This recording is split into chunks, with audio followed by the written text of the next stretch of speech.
ওয়াল্লাযীনা মাআহু আশিদ্দাউ আলাল কুফফার। মুহাম্মদ আল্লাহর রাসূল হুজুর সাল্লাল্লাহু আলাইহি ওয়াসাল্লাম যখন হিজরত করে মক্কা থেকে মদিনায় চলে গেলেন, যাওয়ার সময় বারবার ঘুরে ঘুরে খানায় কাবার দিকে তাকান। এইখানে যারা আছেন, যদি কারোর ভাই কারোর ছেলে বিদেশ গিয়া থাকে, জিগায়া দেখবেন যে গ্রামটার কথা কেমন মনে হয় রে তোর। গ্রামের মানুষ আত্মীয় স্বজন পরে যে গ্রামের মাটিটার কথা তোর কেমন মনে হয়। গ্রামের রাস্তাঘাট, গ্রামের পথ, যেই জায়গায় বড় হয়েছে প্রত্যেকটার স্মৃতি চোখের মধ্যে বাসে। বিদেশ যাইতেছে কত আনন্দ, তবে ঘাড় ঘুরায় ঘুরায় গ্রামের দিকে কিন্তু টিকেই তাকায়। এই মানুষগুলোর জিগাইবেন গ্রামের কথা তোর কেমন মনে হয়, এলাকাটার কথা কেমন মনে হয়, বাজারটার কথা কেমন মনে হয়। অবশ্যই হৃদয়বান লোক হইলে জবাব দিবে, চোখের পানিতেই বালিশ ভিজে যখন আমার চোখের সামনে বাসে। মানুষের সাথে নারীর টান, হৃদয়ের টান, এটা আল্লাহর পয়গম্বর তিনিও তো মানুষ, মানবীয় গুণাবলী তো ওনার মধ্যে আল্লাহ রাখছে। খানায় কাবার থেকে যখন যান, কাবা ঘরের গিলাফে ধরে বলেন, কাবা রে, তোমার দেশের মানুষ আমারে তাকতে দিল না, তোমার দেশের মানুষ আমারে তাকতে দিল না। আল্লাহর পয়গম্বর খানায় কাবা দেখতে বড় পছন্দ করতেন। এই জন্য নবীজি বলতেন, কাবাঘর তো এমন ঘর, একবার তাকাইলে 20 বার রহমত নাজিল হয়। সুবহানাল্লাহ। নবীজি যদি এমনি বিশ্রামের জন্য বসতেন, এমনি যদি বিশ্রামের জন্য বসতেন নবীজি, তবু কাবাঘরের দিকে ফিরে বসতেন। আমি লক্ষ্য করে দেখছি, আল্লাহর পয়গম্বর যেই ঘরে জন্মগ্রহণ করেছেন, যেই ঘরটা ছিল নবীজির, এই ঘর এখনো আছে। এই ঘরের সামনে আমি দাঁড়াইছি, উপরে লেখা আছে মৌলুদুন নবী সাল্লাল্লাহু আলাইহি ওয়াসাল্লাম। আল্লাহর পয়গম্বরের জন্মস্থান। দরজায় দাঁড়ায় আমি লক্ষ্য করলাম, এখন তো হেরেমের এরিয়া বাড়াইছে, বিল্ডিং বাড়াইছে। তখন তো সাফা এবং মারওয়া ছিল উদাম, দুই পাহাড়ের মাঝখান দিয়া বিশ্বনবীর ঘরের দরজার থেকেই কাবাঘর দেখা যায়। নবীজি ঘরে শুয়ে থাকলেও আল্লাহর ঘর দেখতেন। ঘর থেকেই প্রায় সময় আল্লাহর ঘরের দিকে তাকায়া থাকতেন, এত পছন্দ হইত। যেই দিন তিনি চলে যান, গিলাফ ধরে ধরে কান্দেন। বারবার তিনি মদিনার দিকে যান আর ঘুরে ঘুরে ওই দিকে ফিরিয়া দাঁড়ায়া থাকেন। আবু বকর বলেন, হুজুর, মক্কার মানুষ চতুর্দিক থেকে খুঁজতেছে আপনাকে। হুজুর আকরাম সাল্লাল্লাহু আলাইহি ওয়াসাল্লাম আবু বকরকে সাথে নিয়ে যান। বারবার একটু পরে পরে এদিক ওদিক ঘুরান দিয়ে এই কাবাঘরের দিকে তাকান। খানায় কাবার মোহাব্বত এত ছিল ওনার অন্তরে। আর আবু বকর তো আরেক আশেকে রসুল, যার সমান মোহাব্বত, বিশ্ব নবীর মোহাব্বত আবু বকরের দিলের সমান কোন সৃষ্টির দিলে না। হিজরতের দিন আবু বকর একবার নবীজির সামনে চলে যান, কখনো আবার পিছনে আইসা পড়েন, কখনো ডানে যান, কখনো বামে যান। হুজুর জিজ্ঞাসা করেন, আবু বকর, বারবার তুমি এমন কেন করো রে আবু বকর? হুজুর, আমার যখন মনে হয় মক্কার কাফেররা আপনারে খুঁজতেছে তীর হাতে নিয়া, যখনই আমার মনে হয় কেউ নি সামন থেকে তীর মারে আমার নবীর গায়ে, এমনি আমি আবু বকর আপনার সামনে চলে যাই আমার সিনাটা নিয়ে। যখনই মনে হয় পিছন থেকে নবীজির উপরে কেউ আক্রমণ করে, তখন আমি পিছনে চলে আসি। ডান বামের কথা যখন স্মরণ হয়, তখন আমি ডানে বামে চলিয়া যাই। আমি আবু বকর দুনিয়াতে জিন্দা থাকতে আপনার উপরে কোনো আঘাত আসতে দিব না। মদিনায় চলে গেলেন। হুজুর আকরাম সাল্লাল্লাহু আলাইহি ওয়াসাল্লাম স্বপ্নে দেখেন সাহাবীদেরকে নিয়ে খানায় কাবা তওয়াফ করতেছেন। স্বপ্নে দেখছেন, ঘুম থেকে উঠেই ফজরের নামাজ পড়ে তিনি বলা শুরু করলেন, আসনি কেউ যাইবা আমার সাথে? কাবাঘরের মোহাব্বত, খানায় কাবা চোখের সামনে বাসতে বাসতে আজকে তো স্বপ্নেই দেখে ফেলছি। আর বিশ্বনবীর স্বপ্ন হলো ওহী। আমি স্বপ্নে দেখেছি খানায় কাবা তওয়াফ করতেছি, আসনি কেউ যাইবা? কে কে আসো? উপস্থিত কেউ নারাজ হন নাই, উপস্থিত কেউ অরাজি নাই, সব রাজি। অথচ উমরা করার জন্য যে যাবেন, তারা তো জানেন সবাই যে এখানে যাওয়া মানে মরাও হইতে পারে। কারণ সব শত্রুরা তরবারি দাঁড়ায় রাখছে, বিশ্ব নবীর উপরে আক্রমণ করবে, সাহাবীদের উপরে আক্রমণ করবে। আল্লাহর পয়গম্বর উমরা করতে যাবেন, সাথে যারা যাবে শুধু 2টা বস্ত্র থাকবে, সাথে ইহরামের কাপড়। এই ইহরামের কাপড় ছাড়া আর কোনো কিছুই তো অস্ত্র নিতে পারবে না। চুল ছিঁড়াই নিষেধ, ঝগড়া তো সম্ভবই না, উকুন মারা পর্যন্ত নিষেধ। এমত অবস্থায় তারা সুযোগ ভাইবনি না ভাইতো না। এটা জানিয়া, এটা জানিয়াও সাহাবাই কেরাম জানার পরেও পিছপা হন নাই। হুজুর আপনি যাবেন যেই দিকে, আমরাও আছি সেই দিকে। তৈরি হয়ে গেলেন। খাটো করে বলি, ছোট করে বলি, চলে গেলেন এমন এক জায়গায় যারা পড়াশোনা করেছেন, স্কুলেও যারা পড়ছেন তারাও ইতিহাস জানেন, হুদাইবিয়ার সন্ধি। হুদাইবিয়ার সন্ধি। এখানে এই সন্ধিতে যে কয়েকটা শর্ত দেওয়া হয়েছিল, এর মধ্যে 2টা শর্ত আপনাদেরকে বলি। 2 পক্ষের 2 লিডারের নাম থাকবে সন্ধি নামার উপরে। মক্কার কুরাইশদের পক্ষে থাকবে একজন, আর মুসলমানদের পক্ষে থাকবে নবীজি। তো নবীজির নাম লেখা হলো মুহাম্মাদুর রাসূলুল্লাহ। তো কাফেররা কয় এই নাম লই তো আওলা, মুহাম্মাদুর রাসূলুল্লাহ যদি ঠিক থাকে তা তো কাজ কি? মুহাম্মাদুর রাসূলুল্লাহ অর্থ মুহাম্মদ আল্লাহর রসুল, এটা তো মানি না আমরা। নাম কাটো, লিখে দাও মুহাম্মদ ইবনে আব্দুল্লাহ। মুহাম্মদ ইবনে আব্দুল্লাহ লেখো। হুজুর সাল্লাল্লাহু আলাইহি সাল্লাম বলেন কেটে দাও। হযরত আলী রাদিয়াল্লাহু আনহু ছিলেন কাতিব, লেখক। আলী কেটে দাও।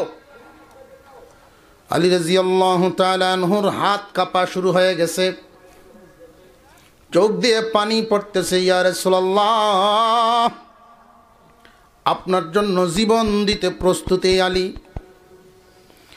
কিন্তু মুহাম্মাদুর রাসূলুল্লাহ নামটা কাটতে আমার দ্বারা সম্ভব হচ্ছে না।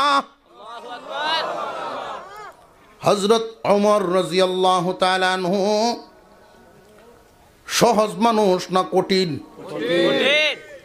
উনি বিশ্ব নবীর সামনে দাঁড়ায় আয়েশা বলেন, ইয়া রাসূলুল্লাহ, আপনি কি আল্লাহর রসুল নন? হ্যাঁ আমি আল্লাহর রসুল।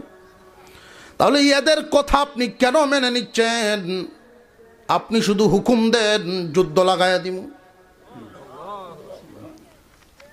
হুজুর আকরাম সাল্লাল্লাহু আলাইহি ওয়াসাল্লাম বলেন, ওমর রে, আমি যেইভাবে মুহাম্মাদুর রাসূলুল্লাহ ওইভাবে মুহাম্মদ ইবনে আব্দুল্লাহ। মুহাম্মাদুর রাসূলুল্লাহ যেমনে সঠিক, মুহাম্মাদুর রাসূলুল্লাহ যেমনে ঠিক, মুহাম্মদ ইবনে আব্দুল্লাহ তো ঠিক। আমি যে আব্দুল্লাহর ভূত, এটা কি কোনো সন্দেহ আছে? যে না, সন্দেহ নেই। আমি যে আল্লাহর রসুল, এটাও সন্দেহ নাই। আব্দুল্লাহর ভূত, এটাও সন্দেহ নেই। তো ওরা যেটা মানে ওইটাই মাইনে নেও, মঙ্গল হবে। আমরার অবস্থা হইল, যদি আধা কাপ চা কম হয়ে মসজিদার একটা বানাইলে ভাঙ্গিয়া, বাজার তো ভাঙ্গি দেখছি বহুত গন্ডগোলের রকম হয়নি না, হয় না? আল্লাহর রসুল নিজের নাম কেটে হুকুম দিলেন, তবু সন্ধি ঠিক রাখো ইসলামের কল্যাণের জন্য। আরেকটা শর্ত দিছে, এই মক্কা থেকে কোনো মানুষ যদি ফলায়া মদিনা যায়, আপনাদের দায়িত্বে ফেরত দিতে হবে। কিন্তু মদিনার থেকে কোনো মানুষ যদি মক্কায় আসে, ফেরত দেওয়া হবে না। ইনসাফ হইল না একতরফা? নবীজি বলেন মানলাম। হযরত উমর তো খালি গরম হয়, উমর খালি গরম হয়। আল্লাহর রসুল শোনায় দিলেন, উমর আমি চিন্তা করি গভীরে, যেই মানুষটা মক্কা থেকে মদিনায় যায় কোনো লোভে যায় না, আল্লাহ এবং রসুলের মহব্বতে যায়। তাকে আইন করে যদি ফেরত দেওয়াও হয়, এই মহব্বতে আবার নিব। যতই ফেরত দেও আবার নিব, কারণ সে দুনিয়ার কোনো স্বার্থে যায় না, আখেরাতের আশায় যায়, ফিরায় রাখতে পারবে না। আর মদিনার থেকে যদি কেউ মক্কায় চলে যায়, বোঝা গেল আমাদের মহব্বত বাদ দিয়ে চলে গেছে, তারে তারা ফেরত দিবে না, আমরা ফেরত আনবো না। এমন ব্যক্তি দিয়া ইসলামের কোনো ফায়দা হবে না। হযরত উমর বলেন, হুজুর আমি আগে বুঝছি না। সুবহানাল্লাহ কর।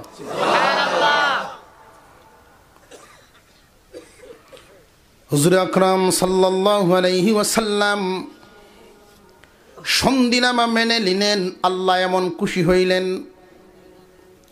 মুহাম্মাদুর রাসূলুল্লাহ এই নামটা আলী কাটতেছেন না কানতেছেন, চোখের পানি ছাড়তেছেন। জীবনের প্রথম আল্লাহর পয়গম্বর বলেন, আলী কলমটা আমার হাতে দাও। সুবহানাল্লাহ। সাহাবায়ে কেরাম আশ্চর্য হয়ে রইলেন, জীবনে কোনো দিন কোনো অক্ষর লিখতে দেখি নাই, কোনো শিক্ষকের কাছে পড়াশোনাও তো উনি করেন নাই, কোনো মাদ্রাসায় পড়েন নাই, কেমনে লিখবেন? সব অবাক হয়ে তাকায় রইছে। আল্লাহর পয়গম্বর বলেন, কলমটা আমার হাতে দাও। নিজের হাতেই টান দিয়ে কাইটা মুহাম্মদ ইবনে আব্দুল্লাহ লিখা দিলেন।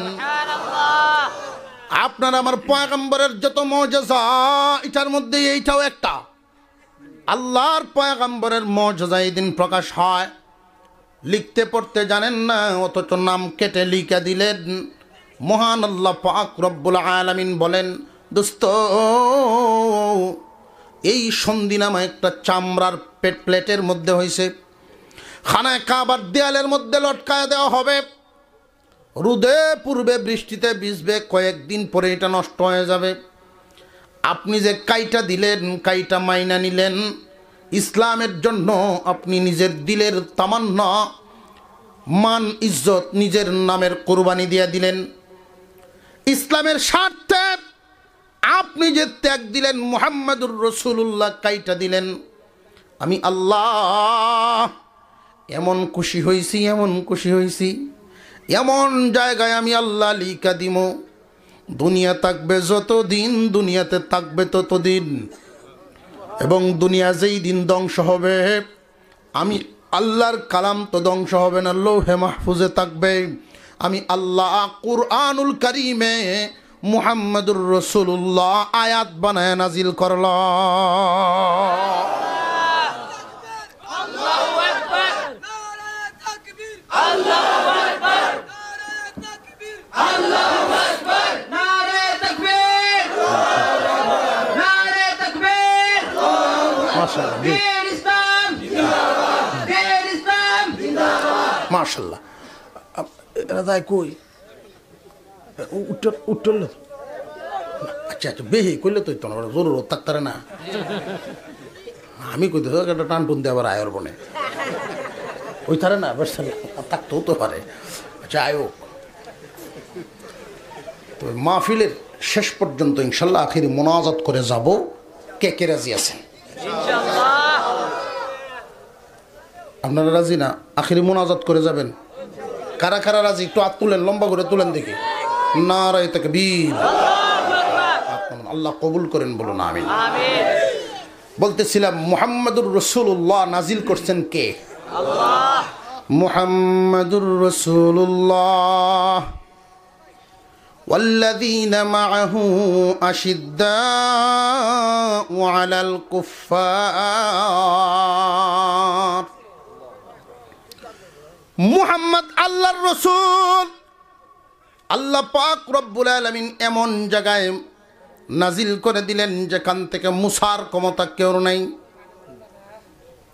কেউ কি মুছতে পারবে না কোনো একটা হরফ পরিবর্তন করতে পারবে কুরআনুল কারীম আর আসমানি অন্যান্য কিতাবের মধ্যে একটা বেশ কম আছে এই বেশ কমটা বলিয়ে দেই তৌরাত এবং ইনজিল জবুর আসমানি সহিফা আল্লাহ নাজিল করছেন কিন্তু এইগুলো মানুষ পরিবর্তন করে ফেলছে তৌরাত পরিবর্তন করে ফেলছে মানুষের সুবিধায় এখন লিখছে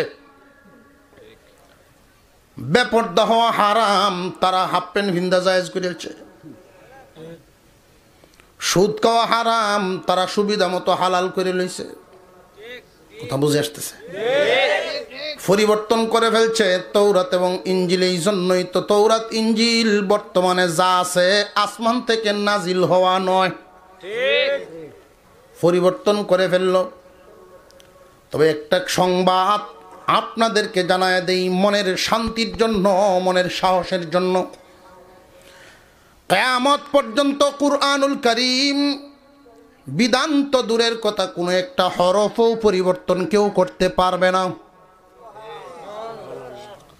আপনারা মনে মনে আশ্চর্য হইতেছেন হুজুর ওইগুলো তো আসমানি কিতাব তাহলে পরিবর্তন কেমনে করলো কুরআন পারবে না কারণটা কি যে কারণ আছে ওইগুলো নাজিল করেছেন আল্লাহ কিন্তু হেফাজতের জিম্মাদারি নেন নাই কুরআনুল কারীমের ক্ষেত্রে ভিন্ন আল্লাহ পাক রব্বুল আলামিন কুরআনের এক আয়াতের মধ্যে বলেন ইন্না নাহনু নাযালনা যিকরা ওয়া ইন্না লাহু লাহাফিযুন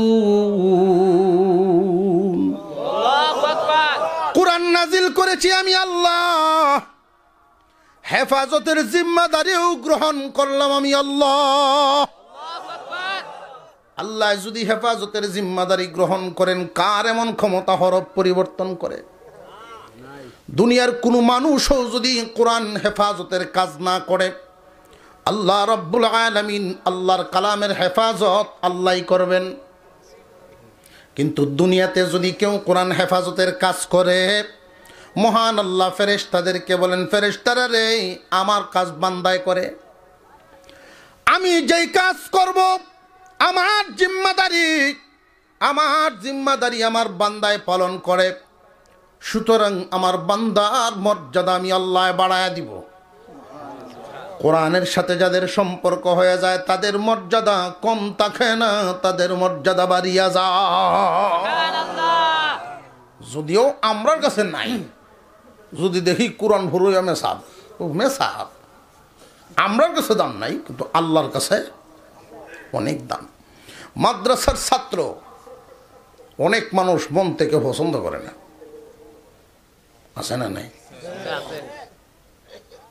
মাদ্রাসার এক ছাত্র দেখিয়া এক লোকে জিগায় কই ভরো মিয়া মাদ্রাসাত পড়ি হ্যাঁ মাদ্রাসাত পড় তুইও বেকল তোর বাপও বেকল তুই বেকল ভরিয়া তোর বাপ বেকল ভর্তি হরিয়া ছেলের কথা কয় না কিতাব পড়ায় মাদ্রাসাত আলিফ বাতাসা আর তো কিছু নাই স্কুলে পড়তে বাংলা ইংরেজি অঙ্ক ইতিহাস ভূগোল সপ্তাহ পাইলে না ছাত্র খালি অৎকান করছে আমরা মাদ্রাসাত সপ্তাহই পড়ায় অঙ্ক ইংরেজিও আছে কখন বেড়া শিখতে উঠছে অঙ্ক ইংরেজি তার নাম অঙ্ক ইংরেজি ফারস অঙ্ক সেলাই কই পারি কত দিকে অঙ্ক হইরে বাইর কর আমার এই দিঘিত আমার এই পুকুরে কয় বালতি পানি হইব আমার পুকুরে কয় বালতি পানি হইব অঙ্ক হইরে বাইর কর বিতলামি না এটা তো মাদ্রাসার ছাত্ররা দেখবেন উস্তাদের সামনে যতক্ষণ থাকে এরার মতো ভালো মানুষ আর কেউ নেই আর যেই মাদ্রাসার হুজুর নাই 10টা মিনিট সুযোগ পাইলে 24 ঘন্টার ডাক ডাকায় ছেড়ে দিব ঠিক না ভাই ঠিক না কারণ স্কুলের ছাত্রদের পিছনে এত শয়তান থাকে না তারা দুনিয়ার শিক্ষা শিখে আর এই পরকালীন আসমানি শিক্ষা যারা শিক্ষিত হয় এদের পিছনে না হাজার খানিক তাহে খালি শয়তান হাজার খানিক দেখবেন ভোতে দায়িত্ব যাইতেছে আপনার গাছ উইটে মারব এমনি গাছ উঠতে ফেসাব গরু মানুষের উপরে শয়তানে করা এগুলো যদি দেখেন মাদ্রাসার ছাত্র মন থেকে ভালোবাসবেন বাবারে তুমি তো বড় হয়ে আলেম হইতে পারো মন থেকে ভালোবাসবেন তো মাদ্রাসার ছাত্র ওরা অঙ্ক ফারস কয় বালতি ভানি বের হর ছাত্র কয় আপনার বালতিটা কতখানি বড় বালতি যদি পুকুরের সমান হয় এক বালতি বড় যুক্তিটা ঠিক যদি বালতি এর অর্ধেক হয়তে 2 বালতি বালতি যদি পুকুরের অর্ধেক হয় 2 বালতি তার অর্ধেক হইলে 4 বালতি তার অর্ধেক হইলে 8 বালতি ওখানে হিসাব আপনি মিলাই না শুরু করতে দরকার বড় বড় উঠতে কারছে বাবা আমি যেটা বুঝছিলাম এটা না তোর ভিতরে মাল আছে বর্তমান সময়ে মাদারিসে কওমিয়ায় আপনাদের দোয়ায় দেশ চালাতে পারে এমন যোগ্য সম্পন্ন লোক আছে দেশ চালাতে পারবে আর কেমন চালাবে 6-9 না অহন্তকালী চুরি বাট পারে 6-9 1 কোটি যদি মঞ্জুর হয় এক ফটো 5 লাখ ফত লাগাতাইয়ে আর 95 লাখ জাগাত জাগাত আটকে আটকে লাগাইতেছে জোরে কর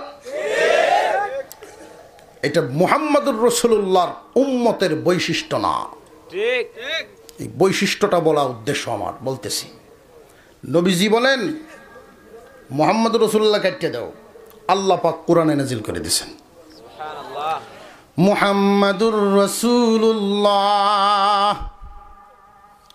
والذين معه أشداء على الكفار ও দুনিয়ার মানুষ কিয়ামত পর্যন্ত আল্লাহ পাক রব্বুল আলামিন কুরআনুল কারীমের ভিতরে নাজিল করে রাখছেন তোমরা চিনিয়া চিনিয়া লইবা মুহাম্মদ আল্লাহর রাসূল এবং উনার সাহাবীদের বৈশিষ্ট্য সাহাবীরা কেমন গুণের অধিকারী এইখানে যদিও মাহু আশিদ্দা সাহাবায়ে কেরাম বুঝাইছেন শুধু সাহাবীরা নয় কিয়ামত পর্যন্ত সাহাবীদের পিছনের দল তাবেঈন তাবেঈনের পিছনের দল তাবেঈন তার পিছনের দল আইম্মায়ে মুজতাহিদিন এর পিছনের দল এইভাবে আস্তে আস্তে সালেহগণ যাইতে যাইতে কিয়ামত পর্যন্ত উম্মতে মুহাম্মাদির যে সমস্ত মানুষ চিন্তা করবে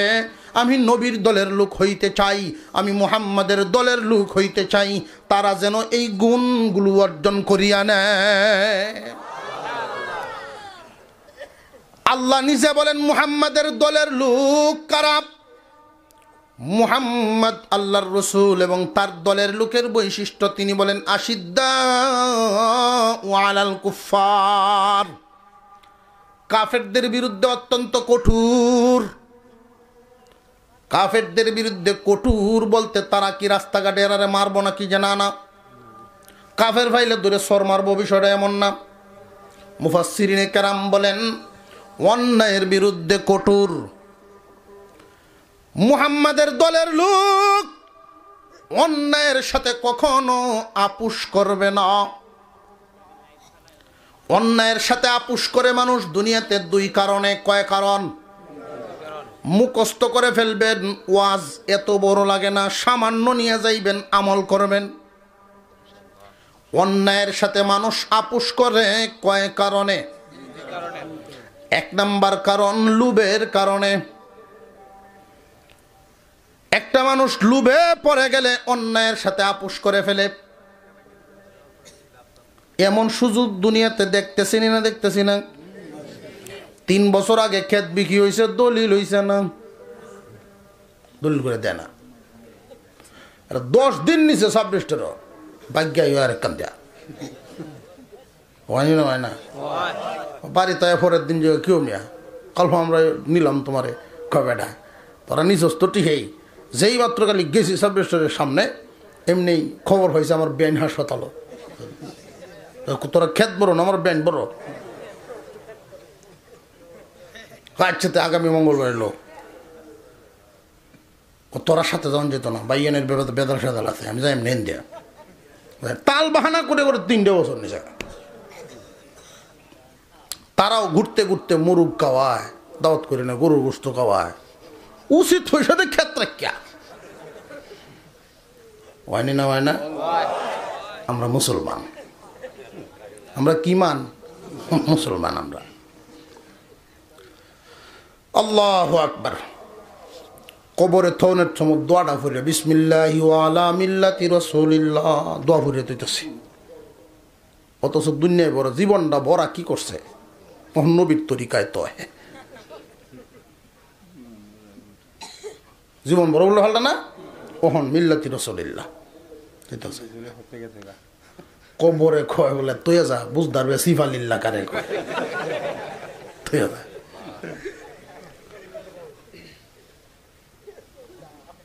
গণ্যমান্য ব্যক্তির কাছে গেছে, দেয় না। যখন 3 বছর হয়েছে কেত রাখছি, দেখি তার কথাই নেই দেয়। ধরেন কথার কথা চেয়ারম্যানের দ্বারা গেল, চেয়ারম্যান সাহেব দিতেছে না তো, খবর দিয়ে আনছে সুহিটার কেত কিনছে ওটা দেশ না গেলে কিন। কারণটা কি? কইটা কি সবার সামনে কন যাব? গ্যারেজে দেই না বেহের সামনে কন যাব? তো চেয়ারম্যানে বুঝছে ঠিকই ট্রাস কোথায় আয়ব গেছে গা ভিজের রুমো। কিতা হয়েছে ঘটনা? যেই সময় ক্ষেত বেচছি 50,000 টাকা কেয়ার বেচছিলাম। ওখান এনে ফদ গেছে গা, রাস্তা গেছে, এটার দাম হয়েছে 1 লাখ টাকা শতাংশ। এখন কি ভাই এটা দলিল করে দিই আমি কোন চাকরি? চেয়ারম্যান কথা তো ঠিক, তুই তো অত বেক কল না, দেশ কি ভাই? তুই অত বেক কল তো না, তুই দেশ কি ভাই? তখন কি করন? কিছু টেয়ার বাউ করেন। টেয়ার বললে আমার লাভ, চেয়ারম্যানে আমার লাভ। ইলেকশন করলে কি লাভ? টেয়া পয়সা খরচ হয়, তোরাই তো কাজ। বুঝলেন যে চা খাওয়ানোর লাইন যাবো তখন বাজার হয় এমনি না। বুঝলেন যে আমরা মুসলমান, কইতাম নি কিছু জাতের কথা, আমরা মুসলমান। সত্যিকারের মানুষ। ভোট আমার আমানত। ভোটটা কি? আমার আমানত। যারা ইলেকশনে দাঁড়াইছে, না দেওয়ার চাইতেই 5 জনের মধ্যে যে ভালো মানুষ, সে আমার শত্রু হলেও তাকে দিব। এটা হলো আমার আমানত, আমার দায়িত্ব পালন করব। আর যদি দেখা যায় না বেটা তেল সাবান ফাটায়, জোরদার করতো হান দেখায় গরু আয়া রাইত ঘুমায় রয়েছে, এরপরে দরজা তুলতে ঠেলে দে হয়ে গেছে পোস্টারটা দেয়া, যেটা দেওয়া তালা মারা, সেইটা অমুক মারা, না এনে দলানি লাগবো। তুমি যে দিলা, তার চরিত্র ভালো না তুমি জানো, এরপরেও দিছো জোর দেখায়া। সারা জিন্দিগি বর এই 5টা বছরে যত গম চুরি করবো, এটার বাটতম্ব হইবা। কথা বুঝে আসতেছে? চেয়ারম্যানে আমার লাভটা কিতা? বেড়া কা তুমি লো জেলা লই তারও দাবায় লইও 50-50 ওইতাছে না ওইতাছে না। মুহাম্মাদুর রাসূলুল্লাহ ওয়াল্লাযীনা মাআহু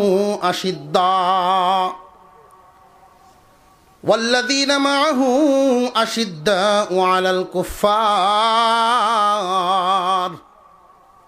মুহাম্মাদের দলের লোক অন্যায়ের সাথে আপোষ করবে না। অন্যায়ের সাথে আপোষ করে মানুষ কয় কারণে বলছিলাম? এক নাম্বার হলো লুবের কারণে। লেখকে দিছি কি হয়েছে, ওখান দেখা যায় দাম বাইরে উঠছে, লুবাই উঠছে ভিতরে। অন্যায় করে ফেলে, লুবের কারণে অন্যায় করে। যে সমস্ত মানুষ লুবের কাছে হেরে যায়, নীতিহারা হয়ে যায়, জানিয়া রাখবা তুমি বিশ্বনবীর দলে নাম লিখাতে পারো নাই।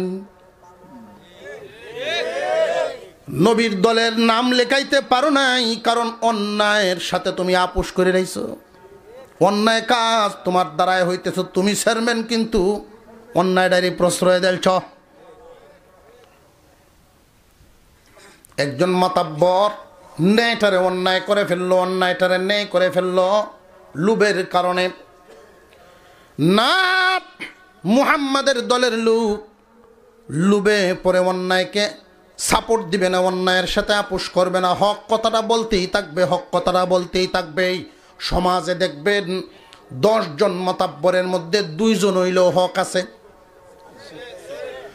2 জন যদি হক থাকে, জানিয়া রাখবেন এই হক পথে যারা চলে তাদের জন্য বিপদ আছে। কেন বিপদ? বিপদটা হওয়ারও তো কারণ আছে, কারণটাও বলিয়া দেই, মনের শান্তি পাবেন। আল্লাহর নবীর একজন সাহাবী আল্লাহর পয়গম্বরের কাছে গিয়া বলেন, ইয়া রাসূলুল্লাহ, ইয়া হাবিবাল্লাহ, আমি আপনাকে ভালোবাসি, আমি আপনাকে বড় মহব্বত করি, আপনি এবং আল্লাহর জন্য প্রয়োজনে জীবন দিয়ে দিতে পারি। আল্লাহর নবী বলেন, বুঝে শুনে বলো। যে আমি বুঝে শুনেই বলছি, আল্লাহ এবং রসুলকে আমি ভালোবাসি, মহব্বত করি। রে আমার সাহাবী, যদি দাবি আর ভিতরের অবস্থাটাই এক হয়, তুমি যদি সত্যি আমি নবী এবং আল্লাহকে ভালোবাসো, তাহলে জ্বালা যন্ত্রণা দুঃখ দুর্দশা বলা মুসিবত এইগুলো সহ্য করার জন্য তুমি তৈরি হয়ে যাও। জান্নাত পর্যন্ত যাইতে হলে একটা রাস্তা পাড়ি দিয়া যেতে হবে। একটা পথ জান্নাতের আর একটা পথ জাহান্নামের। জান্নাতের রাস্তা দিয়ে আমাদেরকে নিয়ে যাবেন আমির, আমাদের ইমাম, সবার আগে যিনি থাকবেন মুহাম্মদুর রাসূলুল্লাহ। আল্লাহর পয়গম্বরের পিছনে সাহাবীগণ,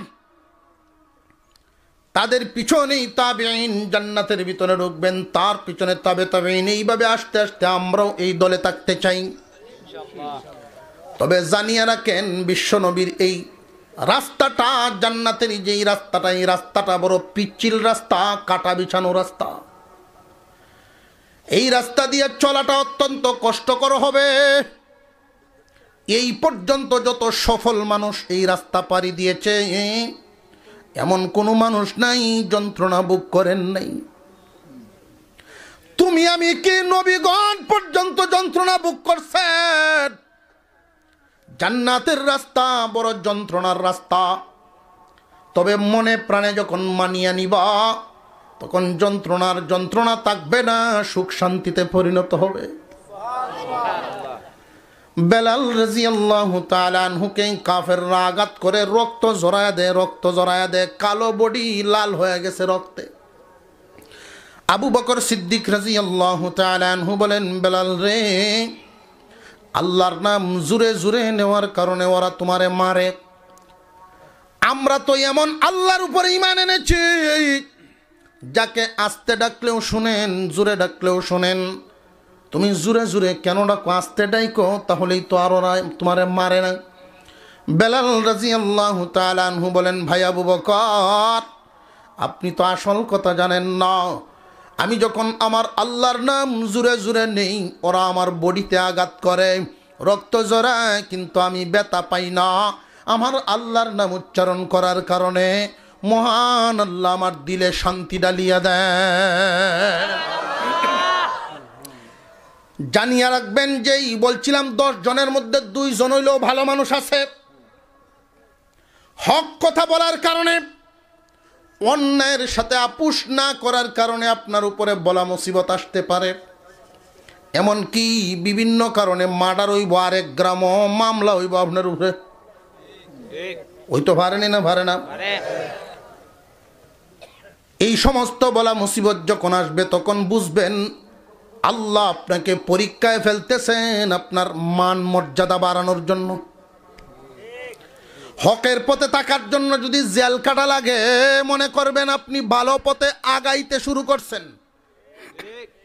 ভয় পাবেন না, যাদেরকে আল্লাহ নিয়ামত দিয়েছেন, সঠিক বেঠিক বুঝার যোগ্যতা আল্লাহ দিয়েছেন, মুহাম্মাদের দলের লোক হওয়ার জন্য নামটা লিখাইবেন।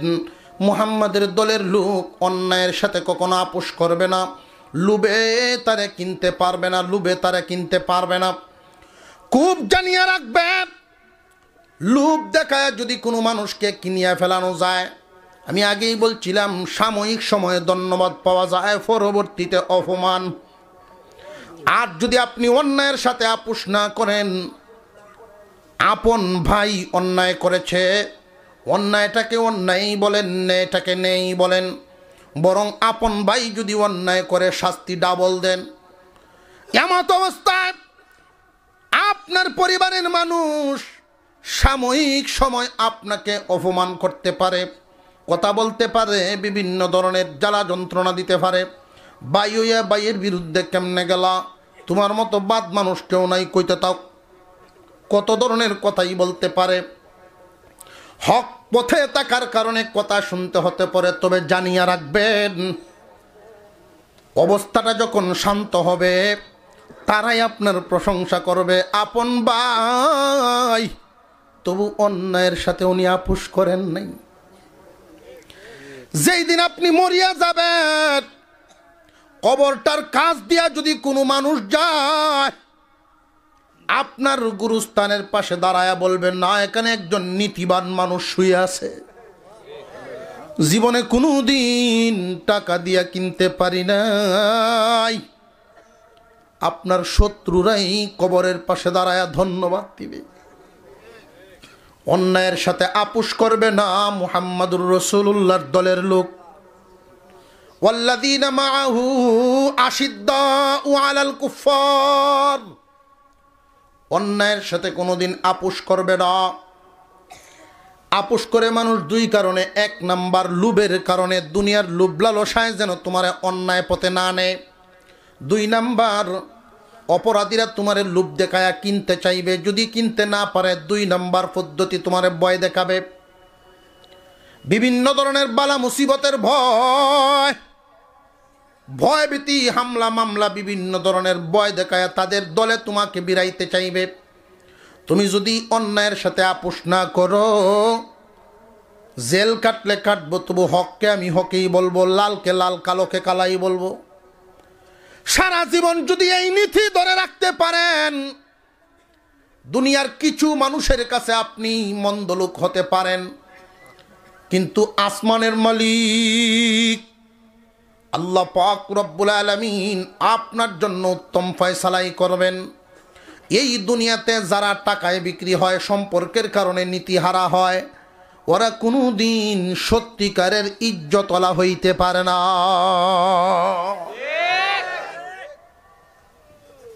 ছোট্ট একটা ঘটনা বলি, শুধু বিবেক জাগ্রত হওয়ার জন্য, আলোচনার শেষ পর্যায়ে নিয়ে যাইতেছি।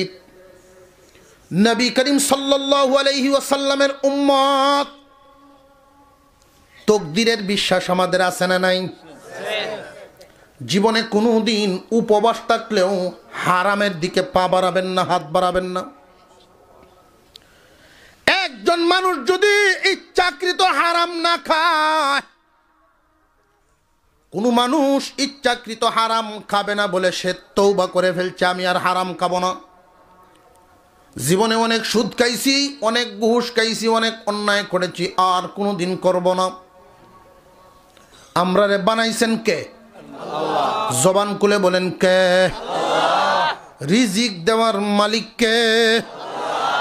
কোন বান্দা যদি হারাম না খায়, হালাল খাওয়ানোর দায়িত্ব আল্লাহর। একজন মানুষ যদি ইচ্ছা করে যে না, আমি পাইলে হালাল খাবো, হারাম খাবো না, হারাম থেকে বেঁচে থাকা তোমার কাজ, হারাম থেকে বেঁচে থাকা আমাদের কাজ, হালাল খাওয়ায়া বাছায়া রাখা আল্লাহর কাজ। সহজ কথা খুব ভালো করে মনের ভিতরে ঢুকান। এই দুনিয়ার জমিনে যদি আপনি টিনের ঘরকে পাল্টায়া বিল্ডিং বানানোর স্বপ্ন দেখেন, শুধু বড় থেকে বড় হওয়ার স্বপ্ন দেখিয়া অন্যায় পথে পা বাড়ান। কসম করে বলি ফিরে আসতে পারবেন না, ফিরে আসতে পারবেন না। এটা আমার মাওলার কথা, আমার মাওলার কথা। আল্লাহ বলছেন, আল্লাহকুমুত তাকাসুরু হাত্তা যুরতুমুল মাকাবির। দুনিয়ার মোহমায়া যদি পড়িয়া থাকো তাহলে ভুল করেছো বান্দা। সাবধান করার জন্য আল্লাহ পাক রব্বুল আলামিন বলেন, বান্দারে মনে করতেছো 1 বছর সুদ খাইয়াই পরের বছর আর খাইতাম না, 1 বছর ভুল করিয়া পরের বছর আর করতাম না। না না, মোহমায়ায় পড়ে গেছ। এতদিন তুমি দুনিয়ার উপরে ছিলা, এখন দুনিয়া তোমার উপরে উঠে উঠছে। ও বান্দা, এই মোহমায়ায় পড়িয়া তুমি এমন জায়গার দিকে যাওয়া শুরু করছ, এই মোহমায়ায় বুলে বুলে তোমার ঠেলতে ঠেলতে নিয়ে কবরের সাথে লাগাইয়া দিব। সাবধান, তুমি এখনই ব্রেক ধরো, আর সামনে বাড়িও না।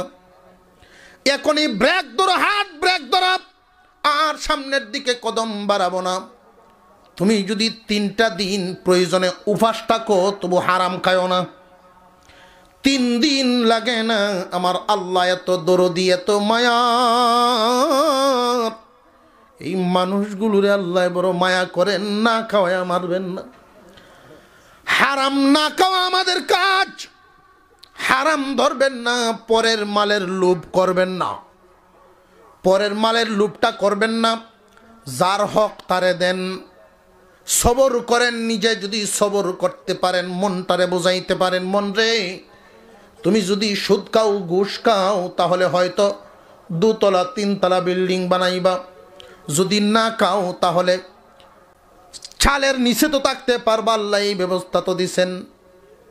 এই সবর করিয়া মনটারে তুমি বুঝাও। যারা সুদ খায়, বড় মাছ নেয় বাজার থেকে, তুমি গুড়া মাছ নিয়ে বাড়িতে চলে আসো, মনটারে বুঝাও।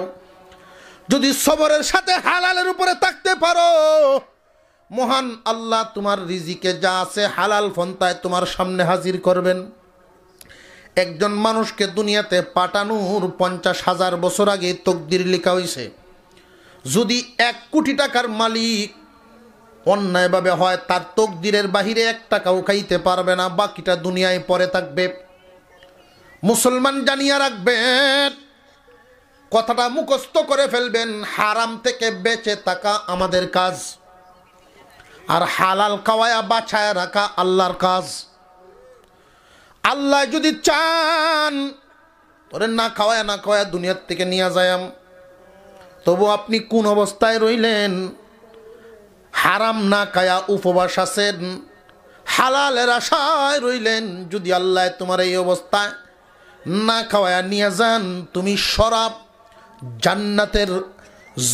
জান্নাতের শরাবান তহুরা খাইবা। আল্লাহ যদি তোমাকে কবুল করে ফেলেন, বান্দা যেই নিয়ত করছস রে দুনিয়ার হারাম খাইবি না, যা তোরে দুনিয়ার খাবারে আর খাওয়াইতাম না, আয়াফত জান্নাতের পবিত্র খাবার খাওয়াইব। আল্লাহ যদি চান নিয়ে যাক, কোনো আপত্তি আছে নাকি? হারাম খায়া দুনিয়াতে কুকুর শুকুরের মতো বেঁচে থাকার কোনো দরকার না। দুনিয়ার কুকুর এবং শুকুরের হারাম খায়, এটা মানুষের জন্য শোভা পায় না। মানুষ যদি হারাম থেকে বেঁচে থাকতে পারে, আমি ছোট্ট একটা ঘটনা বলি। তকদির কত বড় জিনিস, তকদির কত বড় জিনিস। খানায় কাবা, মক্কা নগরী, খানায় কাবা,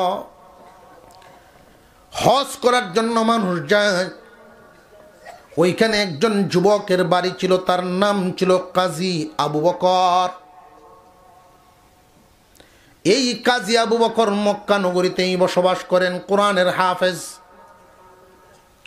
আরবি মানুষ কোরআনের হাফেজ হইলেই তো আলেম।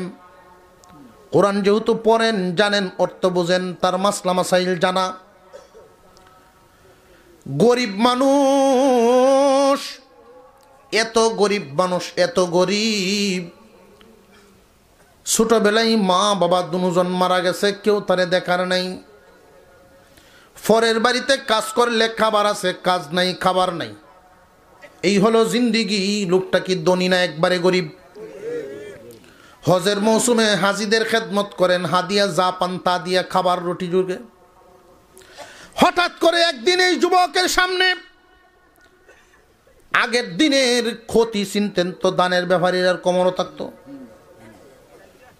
এইরকম একটা ক্ষতি সামনে পড়ে আছে। কাজী আবু বকর ব্যাগটা হাতে নিলেন, খুইলা দেখেন স্বর্ণ অলংকার এটার ভিতরে, গুরুত্বপূর্ণ কাগজ।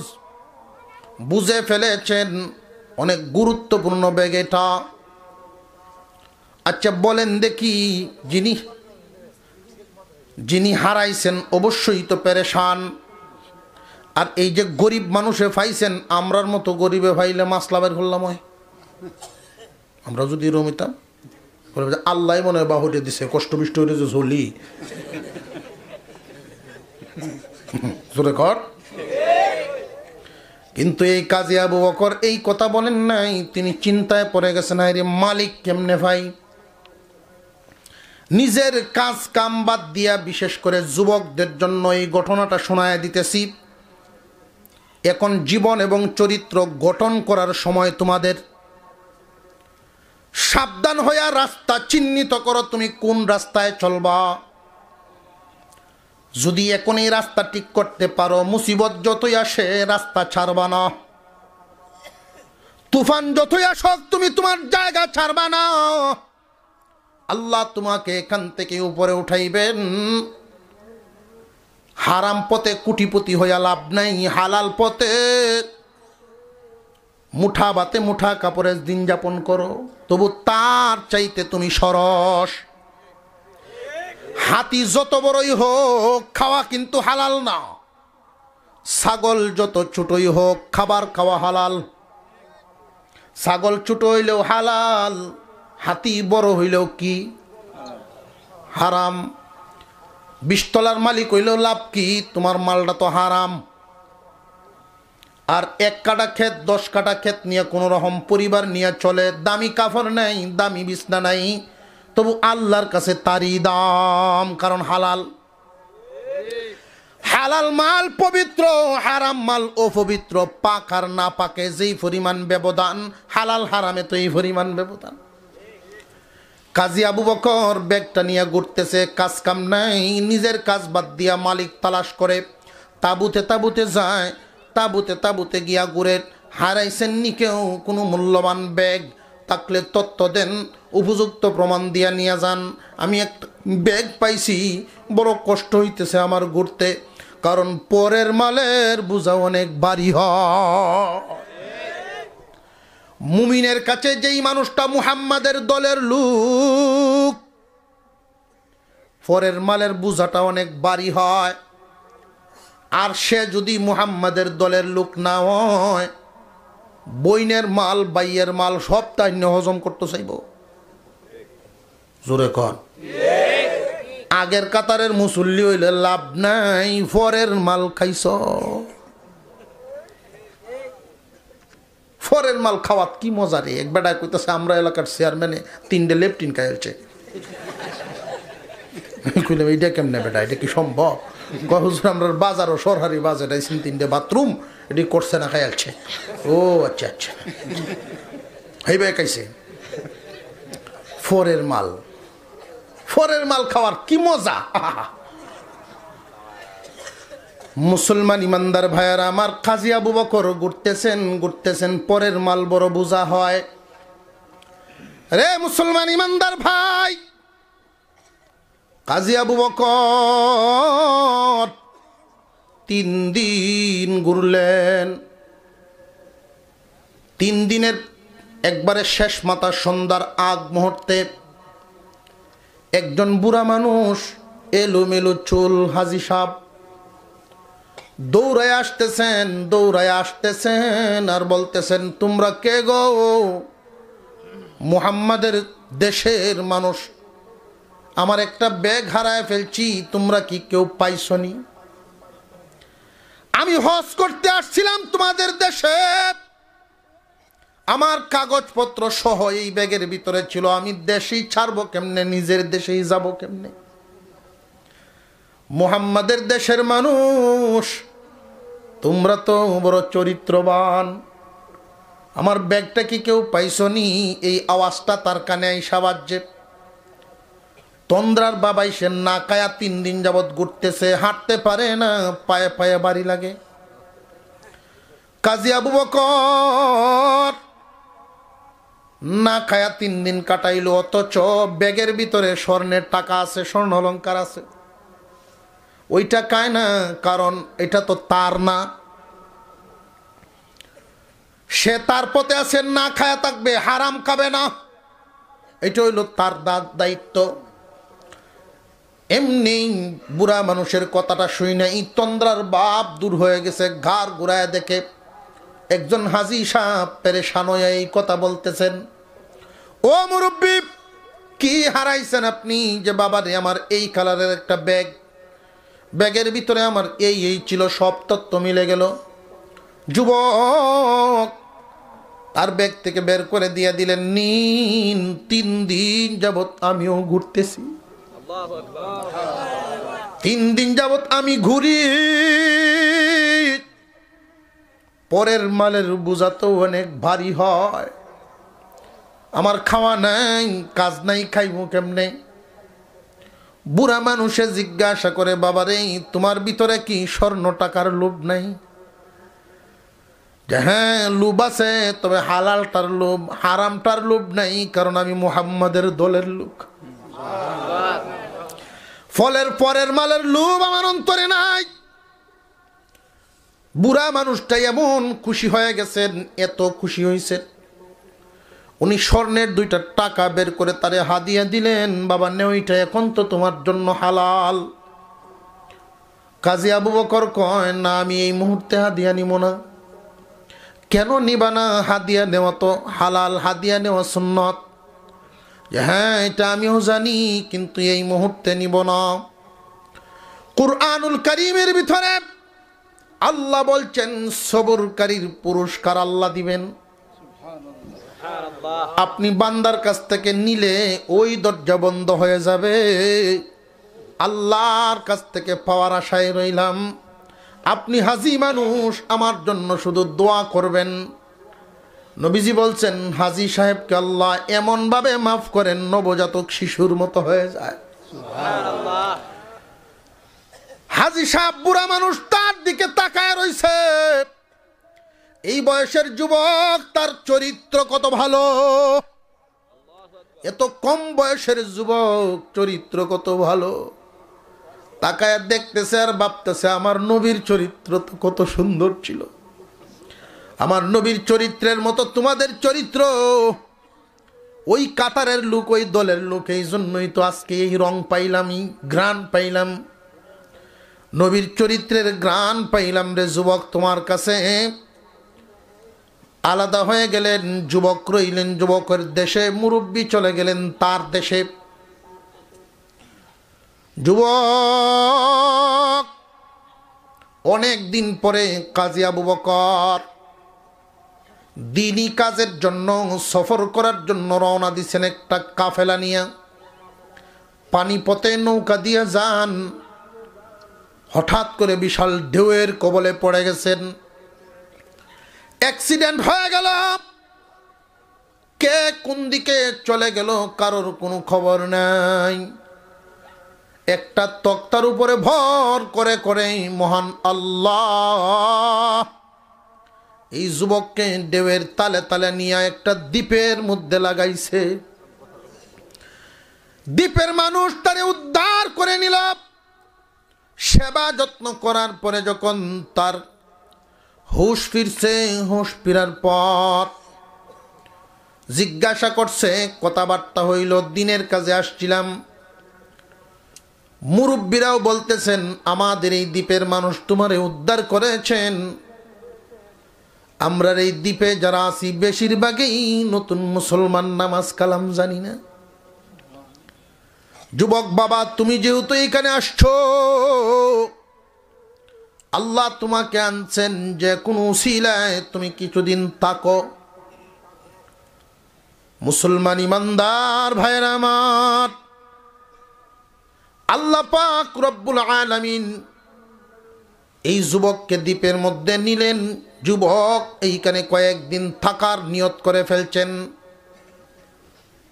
প্রতিদিন সকালবেলায় মক্তবে বাচ্চাদেরকে পড়ায়, বিকালবেলায় মুরব্বীদেরকে প্র্যাকটিক্যাল নামাজ শিক্ষা দেয়। এইভাবে যাইতে যাইতে চলে গেল 3 মাস। 3 মাস পরে মুরব্বীরা বলা বলি করেন, একজন মাত্র মানুষ, তার অবদানে, তার চেষ্টায় আমাদের দ্বীপের রং পরিবর্তন হয়ে যাইতেছে। বেনামাজি মানুষ নামাজি হয়। প্রত্যেকটা ঘর থেকে শিশুরা মসজিদে আল্লাহর কালাম শিখে।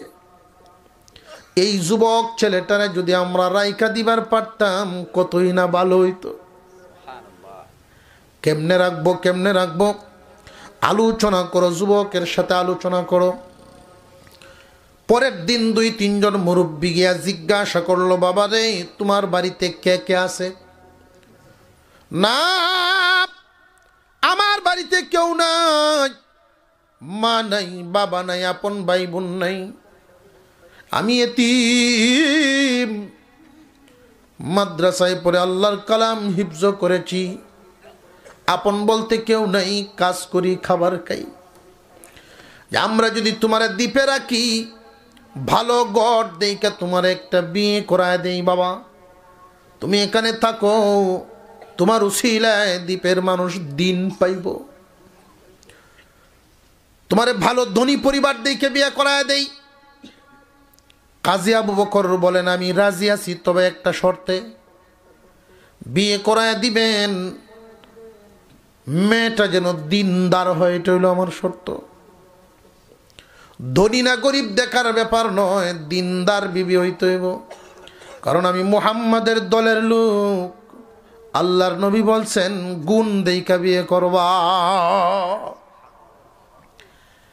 এলাকার মুরব্বীরা তল্লাশি লাগায় দিলেন। দ্বীপ খুঁজতে খুঁজতে একটা পরিবার পাওয়া গেছে। মেয়ে বিয়ের বয়স হয়ে রয়েছে অনেক আগেই, কিন্তু বিয়ে হচ্ছে না। মেয়েটারও স্বপ্ন হলো দিনদার স্বামী ছাড়া বিয়ে বসবে না। জোরে কন্যা মেয়ের স্বপ্ন আল্লাহ পূরণ করছেন। কেমনে লক্ষ্য করেন? দিনদার স্বামী মিলে না, বিবাহ বসে না। কত সুন্দর ছেলেরা প্রস্তাব দিল, রাজি হয় নাই। এই সুন্দর চেহারা দিয়ে কি হবে যদি এই চেহারা নিয়ে আগুনে জ্বলানো লাগে? তোমার এই সুন্দর চেহারার কি দাম যদি জাহান্নামী হইয়া যাও? আল্লাহ বলেন, কিছু মানুষ তারা কুকুরের চেয়ে নিকৃষ্ট, কারণ কুকুরের কোনো জাহান্নামের ভয় নাই। তুমি মানুষ বদামলের কারণে জাহান্নামী হইবা। এই মেয়েটায় বদামল গ্রহণ করে নাই, আমলওয়ালার ছেলে পায় নাই। প্রস্তাব নিয়ে যাওয়ার পরে মেয়েটা রাজি হয়ে গেল দিনদার স্বামীর সংবাদ পায়া। এলাকার মুরব্বীরা উপস্থিত থেকে সুন্নত তরিকায় বিয়ে হয়ে গেল। বাসর রজনী দুজন একসাথে যখন সাক্ষাৎ হলো, যুবক কাজী আবু বকর অবাক চোখে মেয়েটার দিকে তাকায় আছে। মাথা থেকে পা পর্যন্ত স্বর্ণ অলংকার দিয়ে সাজানো,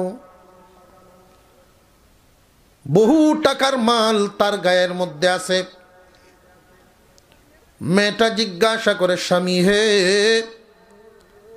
আমার চেহারার দিকে না তাকায় আপনি স্বর্ণ অলংকার দেখতেছেন, কি ব্যাপার? দুনিয়ার লোভ বুঝি আপনার অন্তরে আছে? না রে বিবি, দুনিয়ার কোনো লোভ আমার অন্তরে নাই। স্বর্ণ অলংকার দেখি এই কারণে তোমার গলার হার, এই হারটা কেন জানি আমার কাছে চিনা চিনা লাগতেছে। বিবিরে, তুমি এই হার কই পাইছো? এই হারটা তোমারে কে দিছে, তুমি আমারে কও। মেয়েটার চোখ দিয়ে আবার পানি পড়া শুরু হয়ে গেছে, কান্না শুরু করে দিছে। আমার আব্বা বহুদিন আগে হজ করতে মক্কায় গেছিলেন। আমার আব্বা হজ করতে গিয়ে এই হার কিনছিলেন। ওগো স্বামী,